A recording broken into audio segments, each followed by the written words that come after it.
नहीं चाहिए। तो वो मैं हमेशा याद करता हूं कि यार सर्जिकल स्ट्राइक हुई थी, एयर स्ट्राइक, एयर स्ट्राइक, जब एयर एयर स्ट्राइक हुई थी अपने, हमारे शायद अंबाला अंबाला से जहाज उड़े, 2 बजे के आसपास उड़े, पाकिस्तान गए, बम फेंके, जो मारना था उनको मारे, 4 बजे वापस चुपचाप आगे सो गए।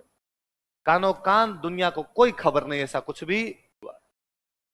7 बजे के आसपास पाकिस्तान वालों ने ट्वीट किया कि भारत के फाइटर प्लेन हमारी सीमा का वॉयलेशन करके हमारे सीमा में अंदर घुसे और उन्होंने हमारे बालाकोट के अंदर आके क्या कर दी, एयर स्ट्राइक, उन्होंने हमारे यहां पर आके बम डाल दिए।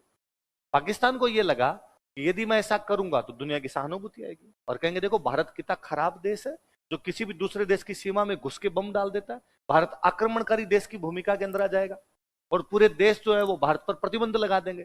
पर भाई दुनिया ने पाकिस्तान के मजे ले लिए और दुनिया ने पाकिस्तान को कहा कि तुम्हारी सीमा के अंदर 200 किलोमीटर आके बम डाल के चले गए, तुम क्या कर रहे थे?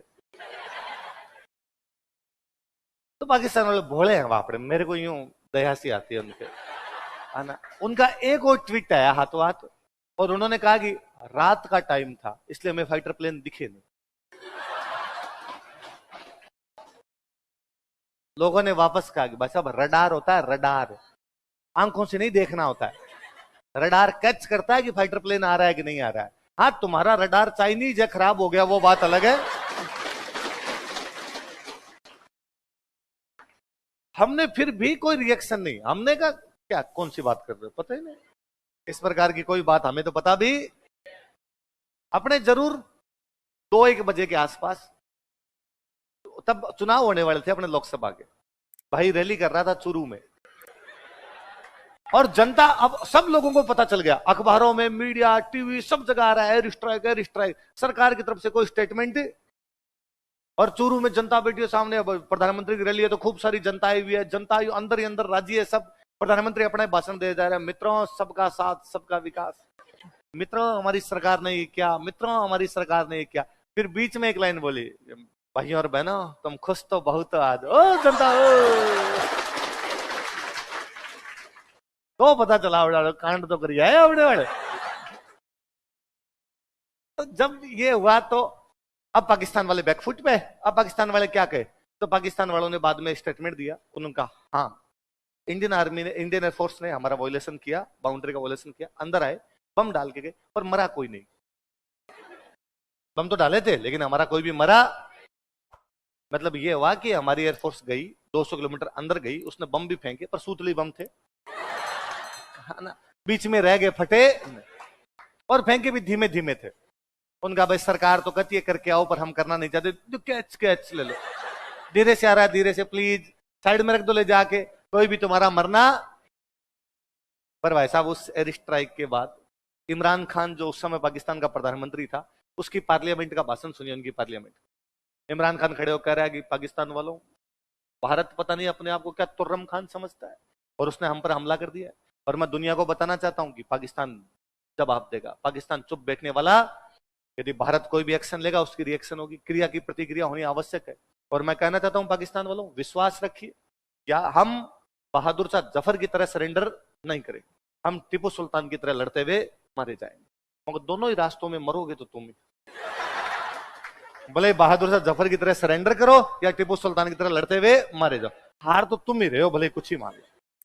फिर इमरान खान उसे वापस कहता आगे, इमरान खान कहता है कि भारत को यह बात ध्यान रखनी चाहिए और दुनिया वालों तुम्हें भी इस बात का ध्यान रखना चाहिए कि हमारे पास परमाणु है, और यदि भारत ने लड़ाई को आगे बढ़ाया और भारत ने, यदि भारत को इस बात का घमंड होगा कि भारत के पास परमाणु है, वो परमाणु का इस्तेमाल कर लेगा, तो मैं बताना चाहता हूं दुनिया वालों को हमारे पास भी परमाणु है और हम परमाणु का इस्तेमाल कर सकते हैं, पर हम परमाणु का इस्तेमाल करेंगे तो भारत भी परमाणु का इस्तेमाल करेगा, इसलिए प्लीज दुनिया वालों बचा लो हमें।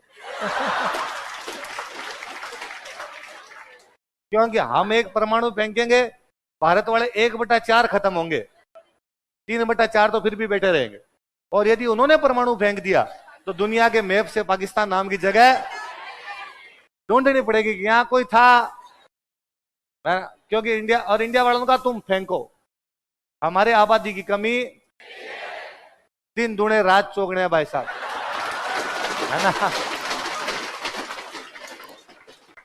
कोरोना ने हमें मात्र 2 साल दिए, हमने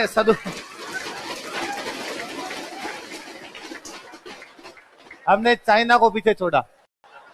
आने का चाइना की थी औकात, हमसे आगे जाए। ऐसा मिची मिची आंखों वाले लोगों, तुम हमसे आगे कैसे निकल सकते हो? हमें भाई साहब दुनिया में सबसे आगे हम रहेंगे, तो इसलिए हमने कहा ये तो हमारे लिए 2 साल की बात है।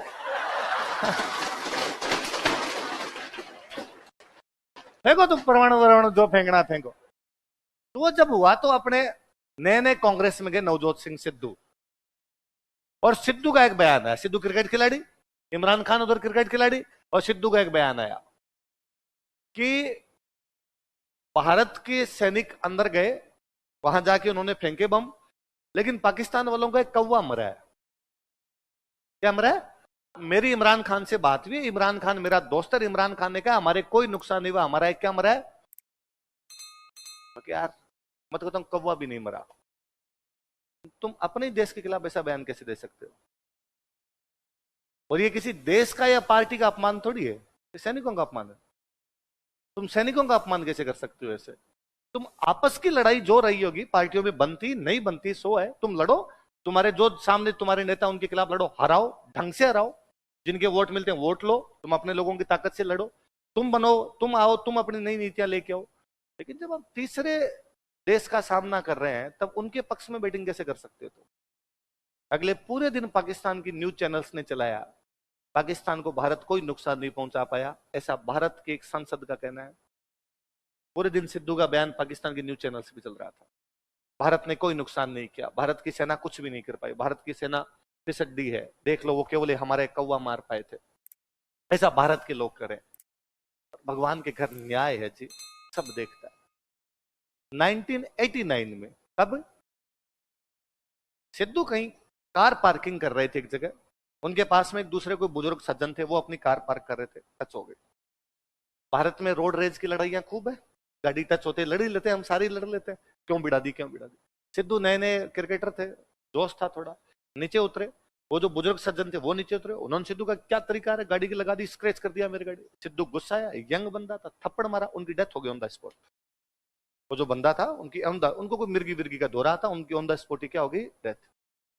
नॉन इंटेंशनल मर्डर, गैर इरादतन हत्या, मेरा इंटेंशन नहीं था मर्डर करने का, लेकिन मर्डर हो गया, सजा नहीं होती बड़ी कोई, मामला चलता है, लास्ट में सरकार कोर्ट जो होता है छोड़ देता है। भाई मैं मारना नहीं चाहता था, थप्पड़ मारा, थप्पड़ मारना किसी को मारने का उद्देश्य तो नहीं, कोई मारने का उद्देश्य मैं गोली मार देता, मैं किसी भी तलवार से हमला करता, लठ मारता, किसी को सिर फोड़ देता, मैं मारना चाहता था, सोच के गया था, लेकिन गलती से मर गया। अब वो 1989 से केस चल रहा था, कब से चल रहा था, पेशियां पड़ती रहती है, केस चलता रहता, केस चलता रहता, तारीख जाओ, फिर एक दिन सरकार कह देती कि भाई ठीक इज्जत बरी है, इतना आर्थिक जुर्माना लगाया जाता है। 2020 में आके कोर्ट ने कहा कि 1 साल की सजा है। सिद्धू जी अंदर जाके 1989 की केस के अंदर, पहले टीवी में खोलते खोला कपिल शर्मा, चकदे फटते नपदे किल्ली, सुबह पटिंडा शाम नु दिल्ली। सिद्धू दूसरा कोई पार्टी का लगाया, बीजेपी कांग्रेस टाइप का कुछ लगाया, वहां सिद्धू जी। कोई दूसरा क्रिकेट की कमेंट्री लगाई, भारत पाकिस्तान का मैच लखनऊ की पिच पर खेला जाएगा और पिच अनुपम खेर के सिर की तरह एकदम सपाट दिखाई दे रही है।